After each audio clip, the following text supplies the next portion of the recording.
Hello guys, ayan o, bababa na po kami dito sa hagdanan, sa campsite. Bawal po umihi dito, no vandalism, private property, no smoking. Ang lamig! Yan guys, so pakaganda pala dito oh. Yan, parang nasa Baguio kami oh. Yes guys, ang saya-saya dito. Yan.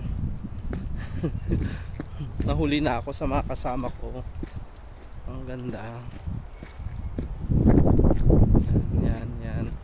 Wow! Yan, hanggang sa taas o ganon. Yan. Saan din yung CR? Ay, nandito na po kami sa Maliko, Pangasinan. Sobrang liko-liko. Oh my goodness. Ang ganda oh, puro fine dito. Parang nasa Baguio ko na rin, sobrang lamig. Super foggy, sobrang lamig. Grabe. Pakasaya. Food court, museum, Sherman Tank, smoking area. Oh, meron din pala. Tapos pag ganon.